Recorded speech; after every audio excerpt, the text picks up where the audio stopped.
Novembre è l'unico mese dell'anno in cui al cimitero di San Lazzaro si può iniziare uno straordinario percorso nella storia di Treviso e della Marca.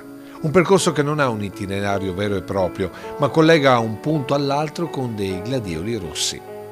Sembra quasi una caccia al tesoro e in fondo lo è, perché la conoscenza della nostra storia passata e recente ha un valore immenso che va tramandato tra generazioni. Perché ogni gladiolo rosso indica il nome che rievoca uno dei tanti capitoli della storia di Treviso e della sua provincia, come per Alfredo Beltrame, che ha portato la trevigianità a tavola in tutto il mondo col Tulà, o Gino Rossi, pittore novecentesco che ha concluso i suoi giorni volontariamente all'allora manicomio del Sant'Artemio.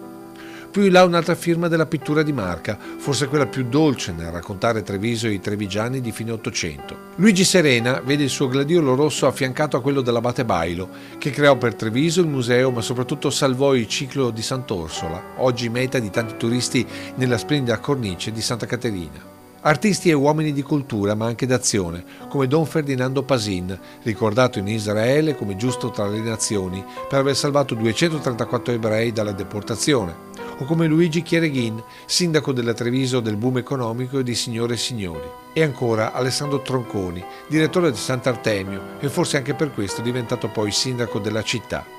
O Memmi Botter, che con le sue mani e il suo genio gentile salvò migliaia di affreschi della città dipinta. Un percorso che con l'appassire dei fiori rossi a breve sparirà se dal comune non si concretizzerà l'idea di una cartellonistica dedicata. È sicuramente un'idea interessante che affronteremo prossimamente, perché credo che con poco si possa ottenere un risultato davvero importante. Quasi un gioco, come fanno i piccoli quando corrono tra le tombe, punto di contatto tra passato e futuro della nostra comunità, in cui il presente è la consapevolezza di chi siamo, legata alla conoscenza del dal dove veniamo.